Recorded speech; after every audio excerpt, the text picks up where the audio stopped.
Hi, this is Chaudhary Hassanuddin, and today I'm going to discuss the basics of SEO. So, what is SEO? SEO is the abbreviation of search engine optimization.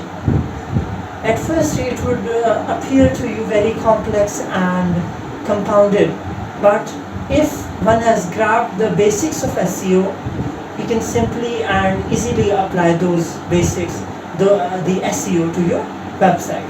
So, without further ado, let's hop into the video and discuss the basics of SEO. So, what is the SEO? SEO stands for search engine optimization, and today we are going to discuss about the basics of SEO. Well, basically, SEO, when applied properly, can lead to greater ranking of your website in the Google search pages. So, you can rank higher in the Google search pages if you have properly applied your SEO. So, first of all, you have to write an article that is very comprehensive and that is very all-encompassing. It should cater to the needs of the reader, and it should be very engaging. So, but it doesn't necessarily need to be too long, whereas it should also cover all the requisite information that the topic entails. Then comes the dwell time. What does dwell time mean? Dwell time means the amount of time that a reader has spent on the website or your blog post. So how can you enhance dwell time? You can enhance the dwell time by increasing attractiveness of your website and making it user friendly, and then writing the content that is up to the parts, that is writing articles that are comprehensive in nature. Then comes headings. If take for example an article that is written on COVID-19 and it does not contain any of the headings, for example, symptoms or diagnostic tests or anything like that, and the prevalence rate or so, then it would be so monotonous and so boring that the reader would be repulsed by your article. So you always use headings to let the reader have a general idea of your post. Another benefit of using headings is that the reader, if he has a limited time, he can just skim through your post by just reading the headings that you have posted. So be careful about the headings when you when writing article, and the most important thing regarding headings is that you have to use headings in the descending order, which means that the most important and the significant headings should come at the top, and they should be of biggest size, and the size of the headings will decrease in the order of decreasing importance and significance. Then comes the statistics, take for example, take example of a statement which says that COVID-19 is a very lethal disease. Then how can you substantiate this statement? You can substantiate it by giving the witness of a fact that 4.12 million people have died of COVID since the inception of disease since 2020. So these statistics can substantiate the argument that you have put forth.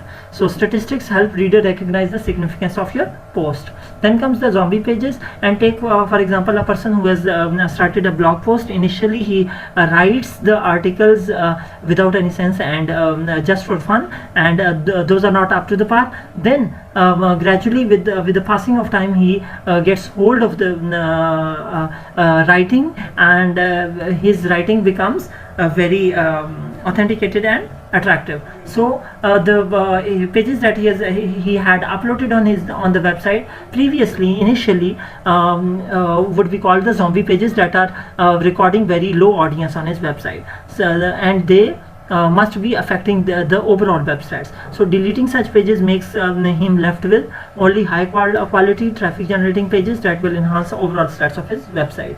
Then comes the putting in of useful external links. Incorporate external links of well-known and well-reputed sites, as this screenshot tells us that under the heading of "Are the COVID-19 vaccines safe for a pregnant woman?" This writer has given an external link of the National Institute of Health, which is a credible organization. So the reader seems that the article is more reliable because it has incorporated the backlink of a very reputed organization.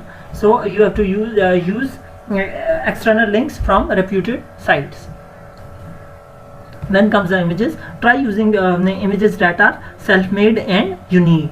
For example, if you want to start a blog that entails food, you're starting a food blog, then you may make create the images of food that you have already cooked. So it would be your self-made images, and they would rank higher in the Google searches. Stock images or duplicate images have a bad history of hurting blog traffic. Then comes the post name as permalink. This is the permalink in this Google search page. After the name of the website, this is the permalink, and change your permalink category to the post name. For example, this person has written an article on knee osteoarthritis, and he has put the name of this article in the permalink, so that a reader can get the idea of what the post is about.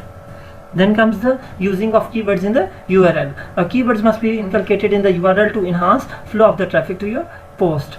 Then comes the how will you know which keywords are important and how can you find them? Finding relevant keywords with low competition you can find them from these websites, which include Answer the Public, Google Keyword Planner, SEMrush Keyword Tool, and Exploding Topics. These are the 4 out of many websites that you can get keywords from.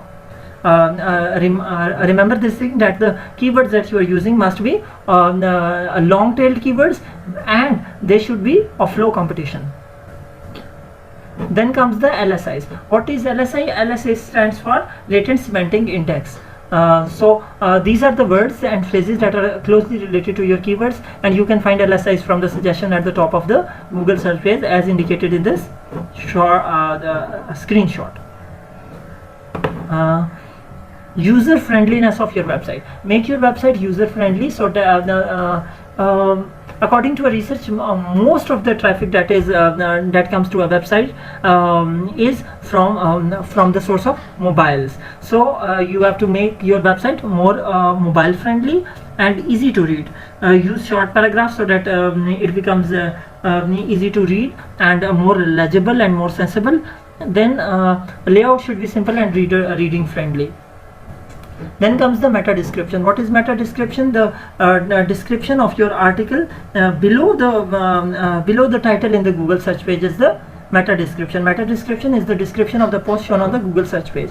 Add this description through Yoast SEO plugin. Download the Yoast SEO plugin and add this meta description through this plugin. This description should be the crux of your post. For example, this person has written the meta description as follows: the vaccines have proven to be highly effective against Delta, but anyone who is unvaccinated is at the risk for infection by new variant. So this is a very compact the meta description which increases the interest of the reader in the post. Then comes Google Sitekit and the Google Sitemap. So these things are used, these plugins are used to make Google aware of your website. For example, if you have started a new website, then how would you let Google know that I'm starting a new website and you have to rank my website in your Google search? Then you have to download Google Sitekit plugin. You have to register with it and then make Google aware of your website. Similar is the case with the sitemap. Use Yoast SEO to build your sitemap and submit it to the Google. Lastly, we have the newsletters. Get maximum number of people subscribe to your website's email newsletter through social media campaigns. Make a newsletter subscription button on each of your websites, so that whenever you upload a post, it gets disseminated or distributed to all those who have subscribed. So this was all for the basics of SEO. Hope you would have gotten some idea. And don't forget to subscribe and like our channel, and thank you for your time. Have a good day.